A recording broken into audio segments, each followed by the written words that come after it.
Один. У нас все идет отлично. Как чувствуете прием? Заря один, я Кедр. Вас понял. У меня тоже все идет хорошо. Самочувствие хорошее. Сейчас будут закрывать люк номер один. Прием. Понял вас. Прием. 10, 9, 8, 7, 6, 5, 4, 3, 2, 1. And liftoff of the Falcon 9 and upgraded Cargo Dragon, the first cargo capsule to dock to the International Space Station.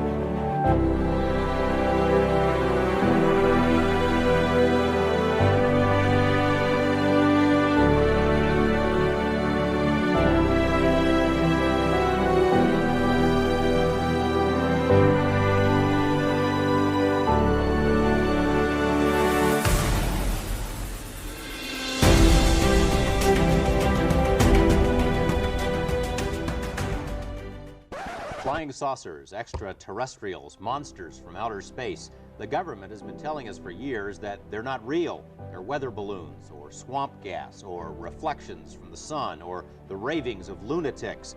That people just don't want to deal with, the press doesn't want to deal with, and people aren't going to listen to something unless Dan Rather or any of your big press people are going to tell them. Bombshell claims from a military whistleblower. UFO wreckage recovered by the U.S. kept classified by a secret government program for decades. We are not alone. We're definitely not alone. Absolutely, the data points empirically that we're not alone, yeah. We can begin to send almost anybody up to the colonies that we hope to develop on the moon and on Mars. Okay.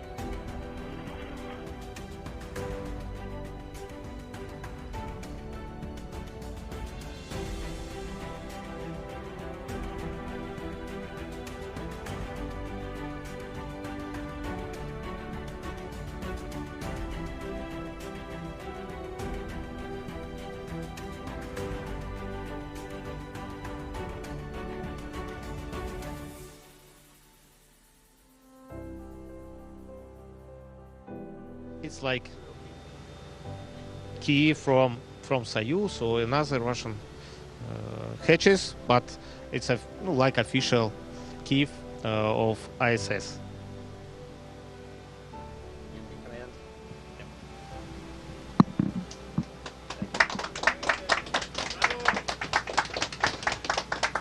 Here we are, ready for our first synchronized swimming event.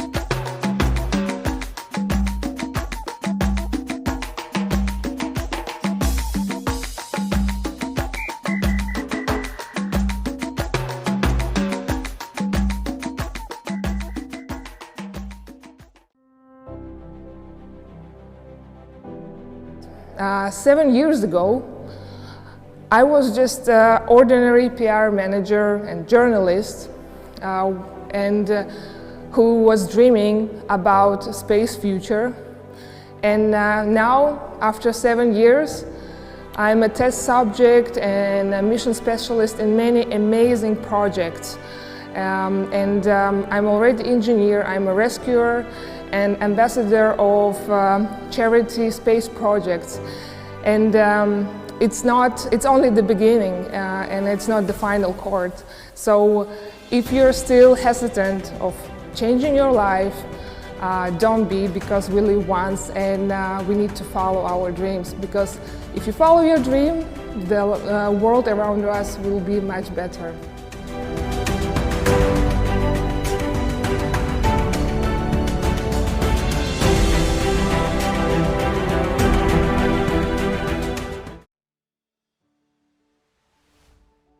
We have all, at some point in our lives, no matter where on planet Earth, looked up at the night sky and gazed in awe and wonder at the deep dark blue oblivion speckled with flickers of bright, dim, and barely visible stars.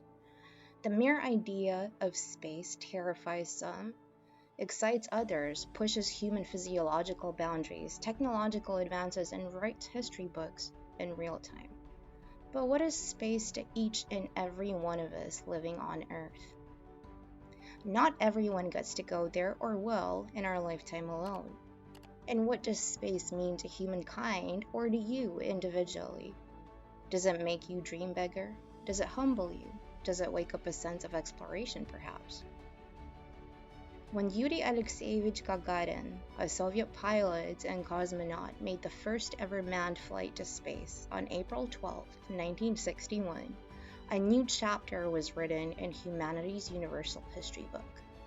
Since then, not only have we sent men to the moon, machines on unimaginably long-distance journeys to Mars and beyond, but we have also learned as a civilization to feel more accepting of and familiar with space and all that it has to offer. One of the main reasons is journalism. Yes, journalism. And those who have opened up this once fringe, now mainstream frontier to the public by reporting on scientific and technological advances, as well as telling very human and at times alien stories. So, let us look at the impact journalism, specifically space journalism, has had on the development of our cultures and societies since the 60s, 50s, and even 40s, its importance today, and the future of space travel and exploration in general. To discuss this with my co-host, Samuel Geddes, who is currently in Melbourne, Australia, myself in London, England, we have a very special guest all the way in Denver, Colorado, Anastasia Stepanova. And all of us are journalists here. Thank you so much for taking the time to join us. What a truly international panel. It's almost like we're on the International Space Station. Anastasia, I could introduce you, but it would probably take me 10 minutes to list absolutely everything you have achieved. So I'll give you the floor, take it away, and tell us who you are and what you do. And let's just have fun talking about space. Thank you. I started as a space journalist, and then I understood that I should follow my space dream. So since a kid, I wanted to fly to space because I was a huge fan of science fiction, and I'm still am. I got first the space journalism degree. Then, in order to get into the cosmonaut squad in Russia, you need to have also engineering degree or medical. So I got the engineering degree and participated in many space experiments, just to also test myself and to write about this pretty closed field, especially back in those days in Russia. So, but although the first experiment where I was as a crew journalist was here in US, in Utah, and I was surprised that I got to the finals because I thought that they would want only engineers and scientists. But president of Mars Society, Robert Zubrin, he had this vision. He said that we need to have journalists, writers on board of a spaceship that goes to Mars because we need to inspire people and we need to tell them why we spend so much money on Mars exploration. So can I stop you right there just quickly with Zubrin and the Mars Society? Could you tell us a little bit more about who they are and how you kind of came across them? Yes, Mars Society is a nonprofit public organization that does everything to convince the public, government that we need to explore Mars and we need to invest in this field. And apart from their conferences and Mars Society in general, they have two stations which simulate Mars station that one day would be on Mars. One is in Utah Desert, and another in Arctic, in Canadian Arctic, on a habitable island.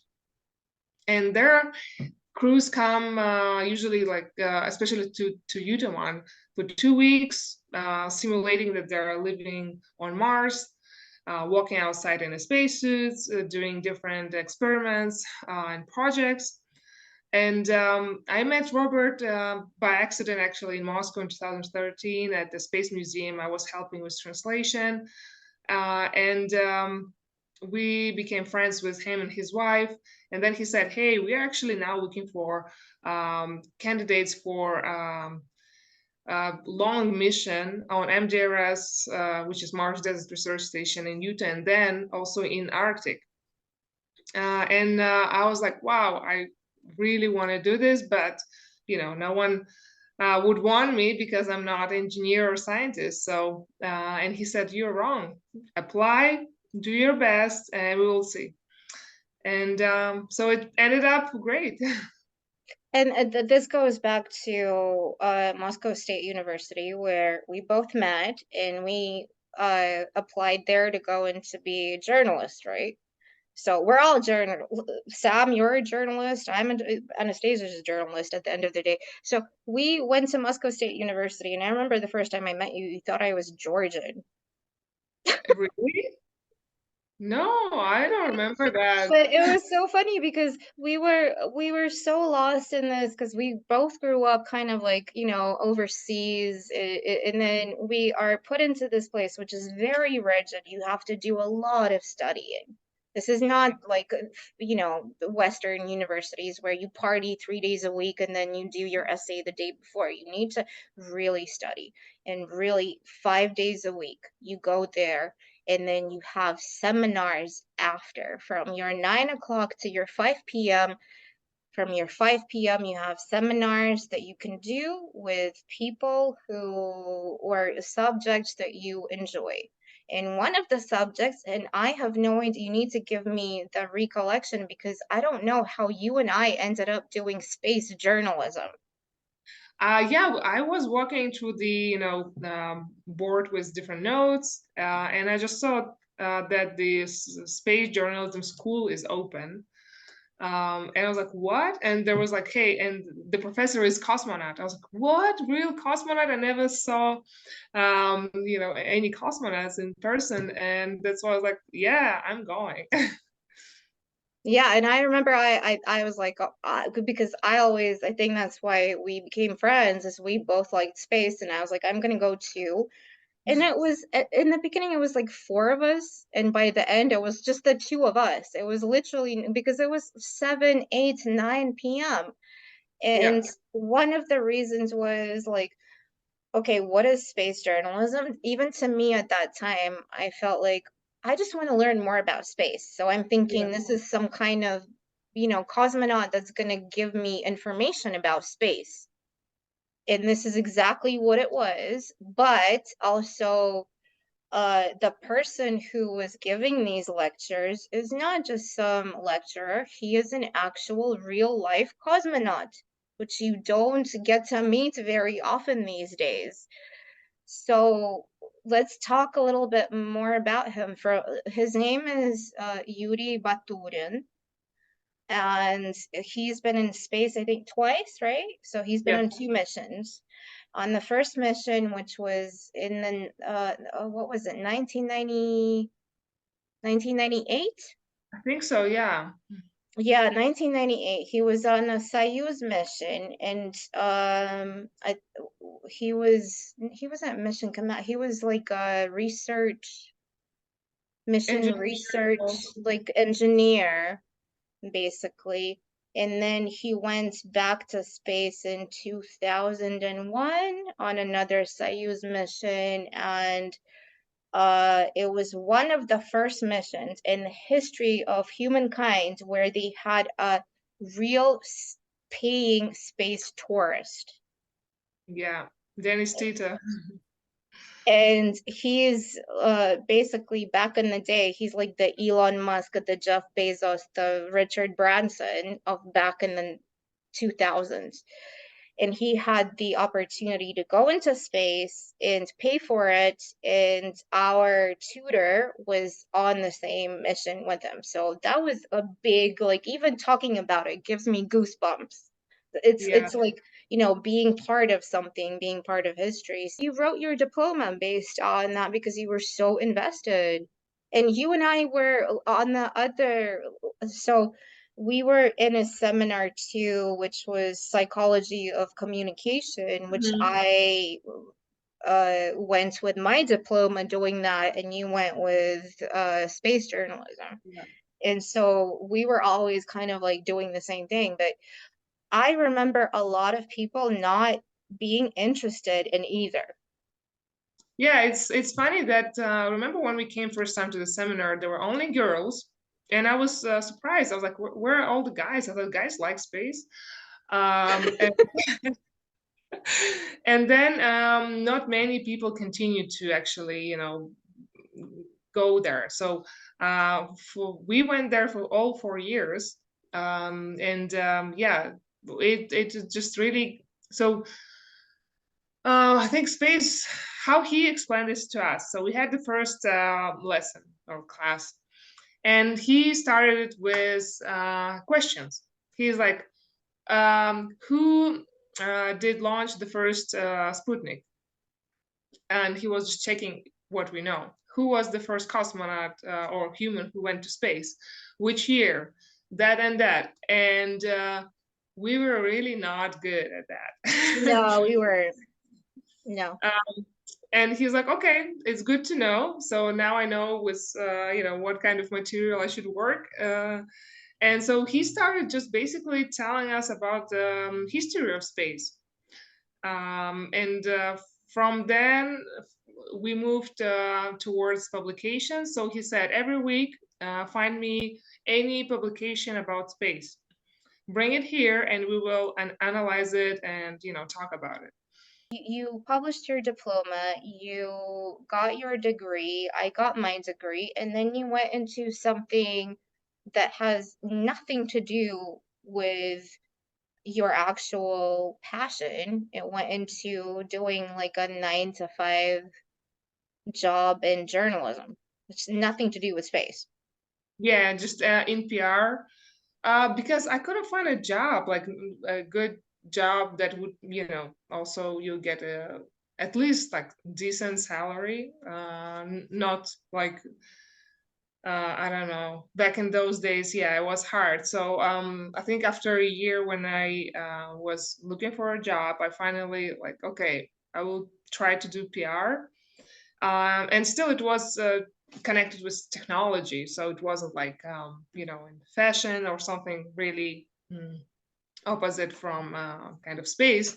But yeah, and although you have like great boss, good salary, and you don't have to work as crazy there, you know, you can leave earlier and it's all flexible. So, you know, from a side, it's like, what do you want, Anastasia? It's great.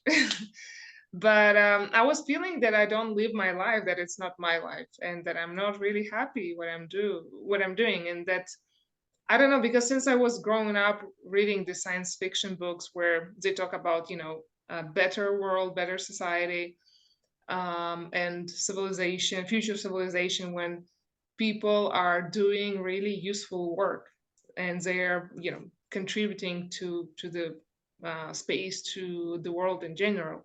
Yeah. And I was like, what I'm doing, like, I'm not, you know, doing anything super important and useful. So, and I really wanted to change that. Yeah. You kind of still have that journalist in you, right? Yes, I'm still writing. So my last article was published in April. And it was about differences in female and male physiology, and how those differences in reacting to extreme environment of space, like microgravity, radiation. And those things they come from experience because you were part of an experiment. It's yes. not, yes, so you were tell us a little bit more about that. Yeah, so I fortunately I was working at a really amazing organization. It's a leading organization in space medicine and biology in Moscow, Institute of Biomedical Problems. And since 67, they've been doing these experiments on isolation, microgravity, radiation, and many other fields to help humans, explore space and to live there healthy and comfortably, and to understand how we can mitigate all those risks for human body. And they had this interesting experiment which simulates some effects of negative effects of microgravity. It's called dry immersion. Basically, it's a bath filled with water. Then they put waterproof foil, and test subject goes there, lays down, covered with water. But since it's a waterproof foil, so your skin is safe. You don't touch it, and you spend there several days. So this is like you have a gravity unload because your unsupported position, and also you have the muscle atrophy because you don't move much. They bring you food, toilets, things, and monitor your health and do different tests, how your muscle react, how your nerves react, and all of that. So they've been doing this experiment since 70s, but only on male.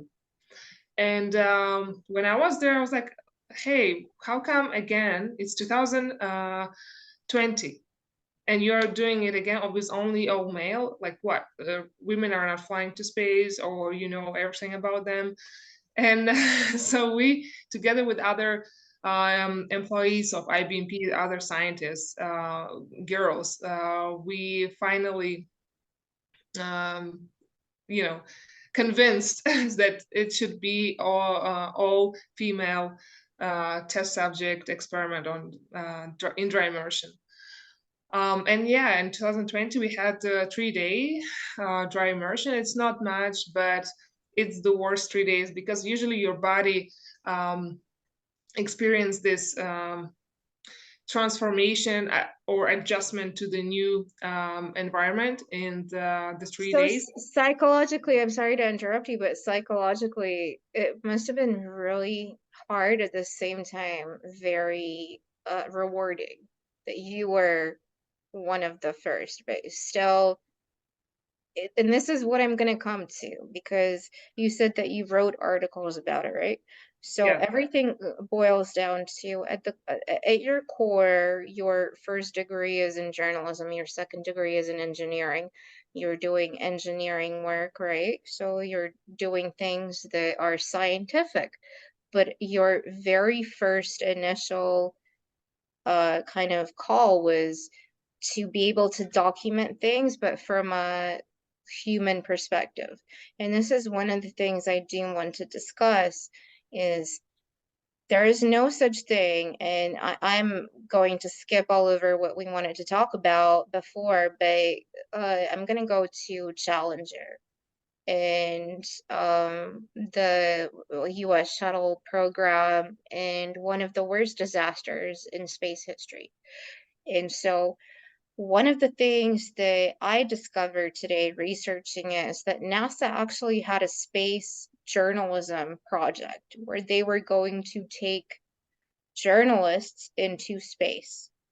And this was back in the beginning, late 70s, and they were going to have this where they were going to try and pick people who were journalists to send them into space. And people would think, why?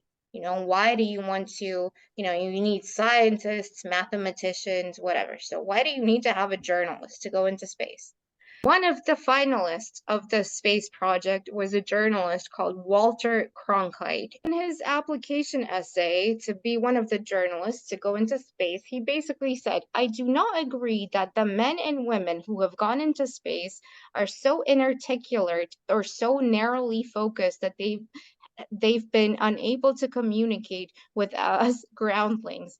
Even before television's superb pictures, our astronauts gave us an extraordinarily vivid sense of what it is like to be up there. The principal thing that a journalist can offer is to free the public of the last lingering suspicion regarding reports from those who were part of the program, to guarantee that what is reported is free from control or pressure or even self-interest. And that is so interesting to me, because a lot of space travel is based on money, investment, and interests. So to have somebody there who is completely independent and will be able to give you, and at the same time have certain qualifications, is very important. Yeah, but I don't know if we really now can have such a luxury of being in space and being fully independent, because anyway you would sign non-disclosure agreement, and anyway you wouldn't be able to talk about everything what happened there, unfortunately. So yeah. So the point that we left off on, I think you said that I think you questioned whether it was actually possible to have a completely independent vantage point as a journalist, because I mean, obviously it costs an awful lot of money to get into space to begin with. Theories of media that you study, but it's like, is any journalist truly independent, like given the interests of the media organization that they work for? Yes, yeah. So yeah, I mean, is that really, do you think, due to the fact that space is basically, especially now more so than it initially was, a commercial space rather than something primarily driven by governments? Yeah. So I mean, if you fly on board of NASA on NASA spaceship, right, you still sign agreement with them that you're not allowed publicly talk about this technology, this and that, right? So even if something happens, like some incident while journalists on board, he won't be able to talk about it openly. Which really flies in the face of like what journalism is. Yes. The same with private space companies. Yeah. Yeah, so I think this is where it comes to journalists like us, really, who are not affiliated with any, well, even if you're working for mainstream organizations, because everybody is talking about space. You went from the fringe of, you talk about space, you are cuckoo nut, to now everybody's talking about space, and that's cool, and everybody's getting views. So back in the day, in the 70s, and even one of your compatriots, Sam, Ross Coulthart, who's on 7 News Australia, you don't even know about him, do you? Because you don't listen to yeah. I don't watch Channel 7, so yeah, I'm afraid you know more about this than I do. He's been talking about space for the last 20 years. Nobody's been listening to him. Now he's the first one to do an interview back in May with a whistleblower talking about things about the Pentagon and UFOs. And then you have people in the 70s like George Knapp, who worked for also big channels, was always a space journalist. He didn't cover just UFOs. He covered everything. Whenever it came to the space program, to the space race, everything. People were just calling him crazy. They were saying, nobody wants to know about this. This is weird. We have our own wars and problems, on Earth. Why would you want to spend your time investigating this or doing this? And now all of a sudden there's been a massive switch. Everybody, Russell Brand is talking about it, CNN, NBC, ABC, and all the clicks are coming in now. So, like, what is going on? So when I was studying space journalism and trying to write about it, it was like professional materials about space were so boring for general public. They were too technical and too dry. We had this one magazine, News of Cosmonautics, and there you can find, yes, information without any errors, true and etc. But it was so hard to read it, almost like a scientific paper. And so we had this, we had this really blank space of actually cool, fun space facts, articles, videos, etc., that would ignite the public, would inspire them. And I think with project, so I was part of Mars One project. It was a really crazy project because they wanted to send people one way to Mars.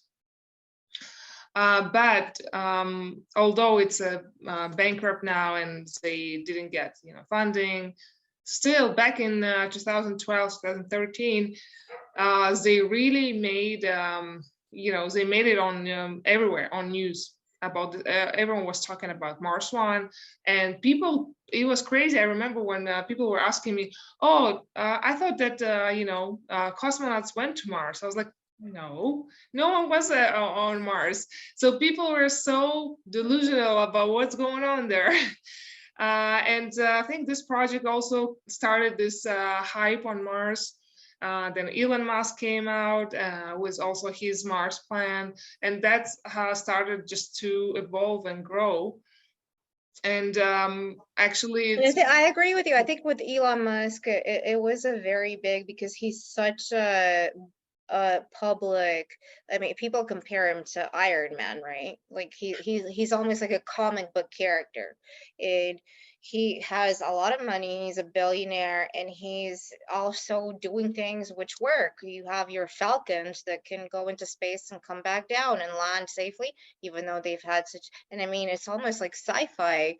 So people are like, oh my God, maybe we should start paying attention to space now. And then it escalates, and now more people are, and then at the same time, I'm going to go back to something else that I wanted to talk about, and this is going back to space journalism, and maybe not being about space journalism being in space, but being here on Earth, and having people on this planet that are putting themselves in very dangerous situations because their editor says you need to go on this mission, or you need to go climb Everest with this person, or you need to go down into the Titanic wreck with these people just to record things. Like, one of the questions a lot of people ask is why do we care? Like, why do we care? And so to me as a journalist, it's, you're given a job, you have to report.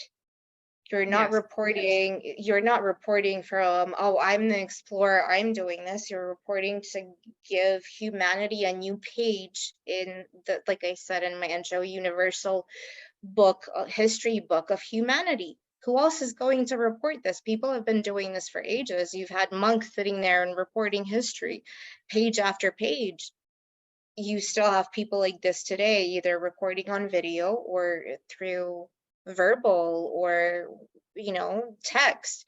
So why do people do this? Why do people like you want to go into space and want to be able to record this for humanity? I think, well, there are several reasons, but one of them is that I see, especially back in like 10 years ago, I saw around me what's going on that between the younger generation, how unmotivated and not interested in science and space they are. And I was like, come on, guys, you wouldn't even survive if like they would cut off the internet and electricity, but I think more what really made me sad that they don't have this amazing high dreams that would be beneficial to the whole planet. Many of them, they just wanted to be YouTube blogger, doing some, I don't know, not like about science or something, but just, silly show, because this just brings the money and they don't want to work because they just want to do this YouTube videos and that's it. And I was like, that's not the point of life. I mean, that's we have all this progress not because of people like you. And so for me, it was important then. So these people would see news or articles or videos about space and get interested.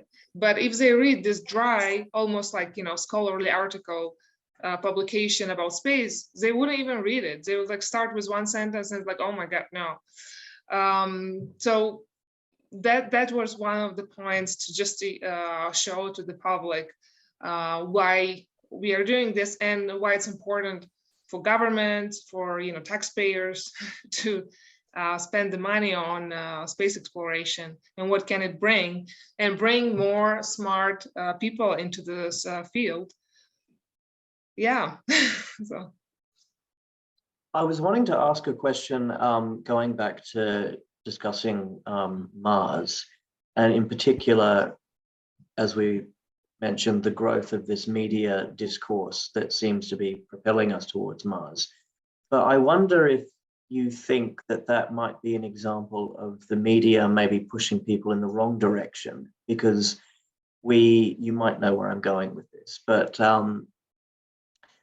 like we constantly hear about just what a inhospitable, like just totally not for humans environment Mars is, and that in fact the most Earth-like planet, even though it's not hospitable either, is Venus, which is also closer to Earth as well.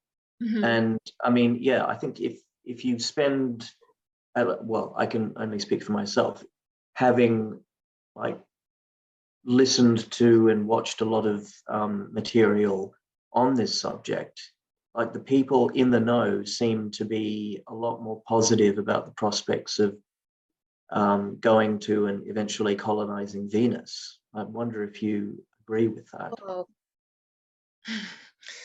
Oh no, I think we have more chances actually with Mars. Okay. Yeah. Why do you think so? Well, at least we can land there, and with life support system, we can, spend several months to years and not melt. Let's put it this way. On Venus, we have acid rains and the temperatures plus 400 degrees Celsius, and the pressure is really high. So on Mars, we can at least, survive and actually live comfortably if we create, this really robust, sophisticated life support system, space station there, and so on. And plus, on Mars, we can find actually the traces of life, or maybe even life itself, especially with like recent discovery of underground lake. So there's so many things that we can explore, and we can use the resources of Mars. It has different minerals, and from minerals we can, get the materials for construction, also even water. So Sam, yeah, go ahead. Oh, I was going to say, so in terms of, because you rightly mentioned all the aspects of Venus that make it quite hostile. Yeah.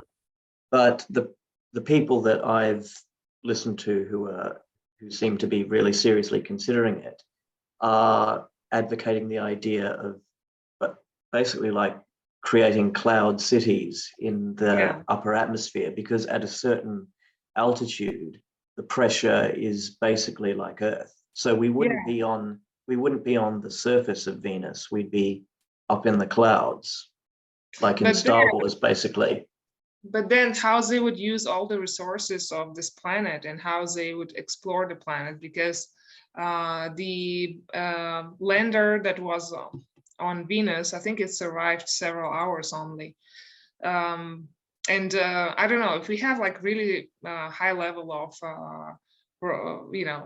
technological level, and we would have something that can withstand this crazy environment for months, then yeah, then it's interesting. But I don't know. I guess we need I guess we need to terraform it at least a little bit. So I think yeah. one of the things now is we are not so technologically advanced as we think we are.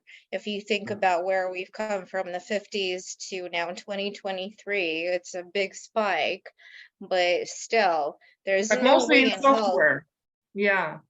There's so many like even going to Mars, you know, why are we sending rovers to Mars to explore the planet, right? We're not sending humans right now because we need to understand what the planet is like. At least on Mars, they can roll around for years and years and do things without the outer atmospheric pressure, without the temperature, without everything crushing them. With Venus, that's some kind of crazy sci-fi thing to me. Maybe in the future, like 3,000 years in multi-dimensional space, we could So do the level it, of but technology, if I understand you correctly, the level of technology required for Mars is much less than it is for Venus. Yeah. oh, Yeah. definitely. I mean, the Soviets tried to land on Venus year after year, and everything was just, it's a very hostile planet. Mars, at least, out of all of the planets in our vicinity that we can reach, and Anastasia can talk more about that because she knows more about it, but it's the more sensible where, you know, there are differences in gravity. There are differences in temperature. There's no oxygen. You can just go out and breathe, but you can adjust. You can have the technology right now that can help you adapt to that atmosphere. Yes. I mean, I wish we could do all the planets, you know, at the same time and have the budget for that, the technology for that. But if we are choosing only one, so I would go with first starting with the moon base, you know, testing everything there, and then we go to Mars. And so one of the things you're working on right now, because you are studying, Yeah. you're constantly studying, and I think that's one of the greatest things about somebody trying to go to space. You don't just study and stop, you constantly evolve, because it's a science and technology that evolves every single, even month. Something new is discovered, something new is, you know, you read something in a research paper, but also you have this gift where you're a journalist. You can put that into words where it can translate to the public, which is so important. Yeah. Especially now. You know, I was surprised that actually journalism was helping me all the way, because before I thought it will be a minus when you apply for like cosmonaut selection. They don't take you seriously. But in other projects, it was actually helping me. I was better, like even like getting my second degree, engineering degree, I was studying with, you know, technical people, but I could better convey my thoughts and present the case and etc. So it's really important, I think, to have the mix of these different qualities, because before people were just saying, oh no, I'm only like I have a technical set of mind, I can do like creativity and writing and all that, and they put the boundaries only in your head, and I think the people of future, they should have it all. So one of the most things that I can tell you about the way we were taught, because I spent 5 years with you studying, and one of the main things, I mean, we've had lots of different people around us, but one of the main things that I can say, you're very objective. Like, even if you don't like something, you will still report on it, or you will say it the way it is, like a very one of a kind. And I'm not trying to butter you up or, you know, try and make you seem like a saint, but it's a very rare thing, especially being in a community of scientists and having that other kind of like almost soulful, like bringing something else into it, which a lot of people in journalism are starting to do right now. And I think that's why, even if when we put this out, it's not going to be ridiculed. People aren't going to say, Sam, Anna, you've gone crazy. You're idiots. You believe in UFOs and space travel to Venus. Like, we can discuss this openly now. You know, Yeah. the people are not going to stigmatize it. And that is so important. But also, even going to your projects now, what you are doing and working on now, it's not like a done deal, you know, like you have like a deadline, you need to work on it until this date, and then everybody goes to space and everybody's floating around and is happy. It's like a continuous journey. Yeah, it is. It's constant, huge work. And especially now I moved to US, so I have to kind of start building my career here again. It's hard, it's a challenge, but if I chose, you know, more easy dream and goal, I wouldn't be where I am now. And I'm so grateful that the space flight is such a challenging, almost impossible goal. That's why it keeps you going, working harder and harder, and really growing all the time. And that's why I've always admired you, because of that. There's no, like, there is an end goal, but then there's another one, and it just keeps going and going and going. But also, I think, to kind of wrap it up, like, space journalism, right?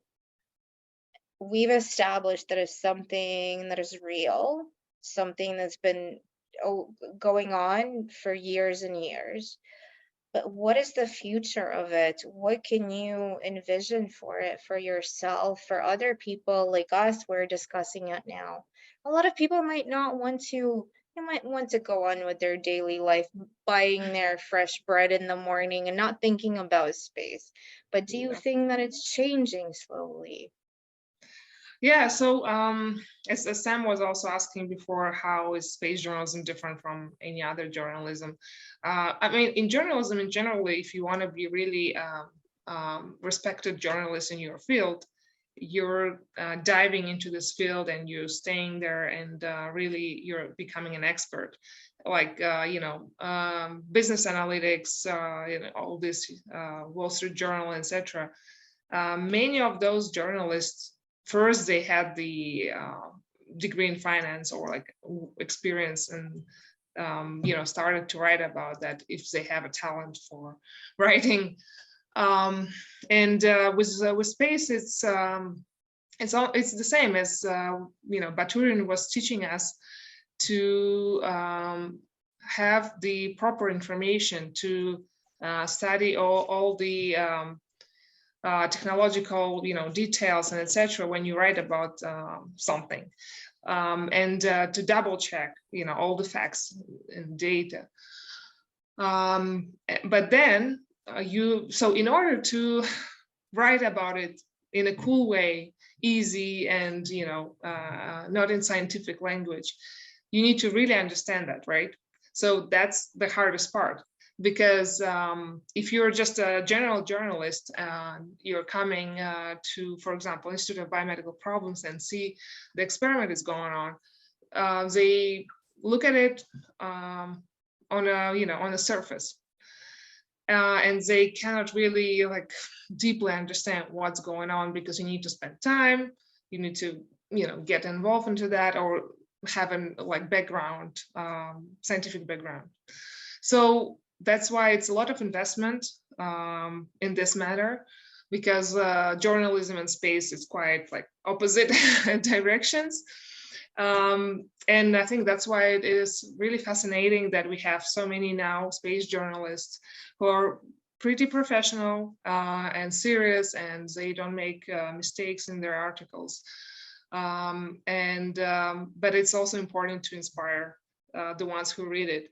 And for me, why I love the report genre, because you can write it as a short story in a like Ray Bradbury style. So that's why I was involved in all these missions and experiments, because through my experience, I can actually, show to the world what's happening with this experiment. Yeah. What are some examples of like space journalism that you would rate highly, and maybe individuals whose work you admire? Well, so I think not admire, but I'm really amazed to how space journalism and space YouTube blogging gave what it gave to the everyday astronaut. I think maybe you know him. So basically, he started to do these reviews about SpaceX, Elon Musk, and he was like super #1 fan. And his reports are really with a lot of technical details, but not boring, interesting, etc. And everyone is watching him. But he got chosen for actual flight around the moon with Japanese billionaire on Starship. You've heard of, I guess, a year ago or two, the Japanese billionaire that paid Elon Musk for Starship flight around the moon. So yeah, the everyday astronaut, he got got a ticket to the moon, and it's because of his space journalism work. So I think that is what we're talking about. Sorry to interrupt you, but I think that is the new frontier. So that us doing this right now, that's going to be on YouTube, right? There are so many people on YouTube, so many analysts. Even again, he's going to be my hero, George Knapp. He from the 60s, from Roswell, New Mexico to today, is reporting on space, whether it's the space race between Kennedy, Khrushchev, whether it's UFOs, whether it's space technology, whether it's Elon Musk. He is the space guy for a certain news channel, and he's been doing this for 40 plus years. And now he's doing things with younger people on YouTube. It's just getting momentum to be able to take it seriously and not have it as a stigma or something that is weird, should not be talked about. Nobody should talk about space. Oh my God, what's wrong with you? Like, I had somebody say to me a couple of years ago during COVID, like, what is wrong with these people? We have people on Earth and animals on Earth that are dying, and you want to send people into space and spend all this money? Like, that is one of the most shallow excuses. If that was the excuse for every human being in the history of the existence of humanity, we will have never sailed anywhere, gone out of our house. You have an inherent sense of exploration and to want to know things beyond your four walls. Whether you are brave enough to do it or you're not brave enough, you still have that. It's inherently human. No other animal on the planet has that, apart from cats, maybe, which are curious. Yes. But it's something that is slowly coming into a transitional phase of being acceptable, normal. And to me, it seems like what you're doing is just even more now justified with your background in journalism, because you need to have those objective standpoints, which a lot of journalists, Sam, I think you'd agree, do not have in journalism today. You don't have that objectivity. I thought you were going to accuse me of not being objective. I think, yes, that's our goal as a journalist, to educate people, not to manipulate. But I mean, nowadays it's actually, it is, but educate people, tell them more. So there won't be comments like why we are spending money for space when we have problems here on Earth. So when we get to that level of general education and knowledge, I think then we really succeeded. Well, I wonder how you feel about the very recent mainstreaming of investigating so-called unexplained aerial phenomena, or UFOs as they used to be called. Like, is that sort of, that seems to be driving a lot of the interest of lay people in space. But is that something that you, I mean, how do you feel about that? Is that a positive development? I mean, of course, we are. It's too arrogant to think we're the only, how say, like people in the whole universe, or people who can think and create something, and etc. Creatures. So of course there are out there something else. But when it just comes to reports from unsupported, like, or unofficial, I mean, when it comes just from random people, of course you don't want to believe that. I think people want to be now there. They want to have their 5 seconds of fame. So they can also invent things. If it's like official documents and there is a proof, yeah, it's super interesting, and let's explore it more. But until there is no evidence of, I think that's one of the first things we asked Baturin on the very first seminar we had. Like, did you see any aliens? Did you see any, when you were in space, did you see any aliens? And he was like, no, I didn't. He's like, no. Yeah, he was like, I didn't know. Like everybody else, no, I didn't see any aliens. But that was funny. To me, Sam, I think it's very important that we notice that these things are being released. And again, as Anastasia said, and I said, you need to be very mindful of the facts and not being emotional about certain things. And exactly. I think a lot of people are being emotional, and because you want to believe in something, that's fine. Like, I believe that aliens exist. I think all of us who are rational people will probably think, we're not alone in the universe, but you still need to be, as a journalist, very mindful and very rational. Yeah, and because we do know. No, say. Oh, I was just going to say, because we do know from history that, like, during the Cold War, the US government encouraged belief in UFOs. So if they're doing that again, I think it should cause people to be quite suspicious, I think. Yeah. And also this transformation of journalism we had before, it was mostly articles about aliens, in this not professional media, in kind of like, I don't know how you call it, the желтая пресса. Tabloid press. In tabloids. And when I was doing my diploma, I remember students coming to me and laughing at me, saying like, oh, space journalism, are you writing about aliens? But now, after 10 years, if you say, it's so different, and it's great, because now it's way serious. People understand what about are you writing, and not even once now I had any comment about aliens. I mean, if you think about it, in the last couple of, and we're going to wrap it up quickly, but in the last month alone, we've had aliens in Las Vegas landing in somebody's backyard, and the cops coming in. This is not just, somebody prank, the actual cops came there, and we have aliens here, aliens there, space here, Pentagon here, whistleblowers everywhere.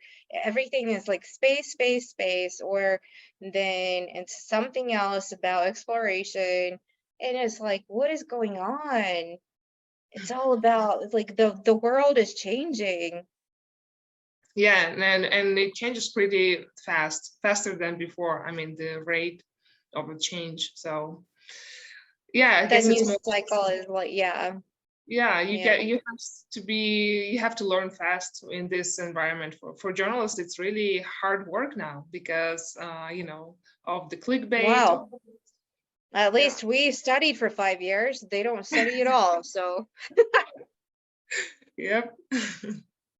What would be like an example of a story, like maybe as we're getting to the end of this, like what would be a story if, money were no object and infrastructure were no object? What is a story or a report that you would really love to be able to carry out? I would want to write a story, but it will be, I don't know if I'm able to do it, about the selection of cosmonauts and astronauts, how biased it can be, what are, the layers behind all that selection, that it's still, based on some connections and etc. And how in general they're treating women in this selection process also all over the world. And that in this field still we have stigmas, although they try to hide it. So, yeah. Well, that's cool. I'm always here to support you with that if you ever need my help or our help. I mean, for now, I don't want to burn bridges, but maybe later on. You're never gonna burn bridges with me. Like, I'm a not with you. I mean, if I write this article. Oh yeah, no, that's cool. I'll write it for you. I can burn bridges. I don't care. But no, I think one of the things that we kind of all agreed on at the end of the day, all of us being journalists, is it's very important to be honest and to be true to what you feel like you're doing, and whether it's space, politics, whatever it is, just to be true to the fact and be true to yourself. And it's getting harder and harder to it's getting harder and harder morally, psychologically to do that. But at the end of the day, we have each other. We can get together like this and have a lovely conversation about space. It's space. None of the three of us, hopefully you will at some point get to go there. But it's a different frontier. And for our journalistic careers, it's going to be a different frontier too. Yeah. And it's going to be amazing. And so let's hope for the best, and let's think the best is going to happen. New innovations, new technology. You're working on amazing stuff. You're going to be doing things that other people would have never dreamed to do in their life. So you're an inspiration already. Sam, you're an inspiration too, because you found out how to use StreamYard today Zoom. for the first time. Okay. And I mean, come on. Positive. Let's stay positive. Yes. Yeah. Hopefully the next time we can interview you, we can do it while you're in orbit. Oh yeah, that would be awesome. Thank you. Hopefully before then, but one last thought. I have one last thing I want to say, and I'm gonna say it. And this is Krista, from the Challenger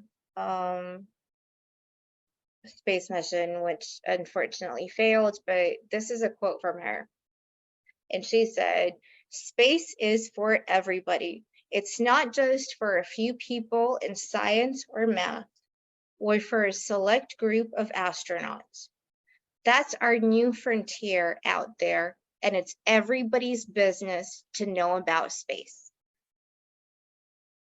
Yeah, good. Yeah. Agree, totally. Thank you so much for inviting me, and that you're interested. I hope you have fun. Thank you for joining. Yeah. Yes.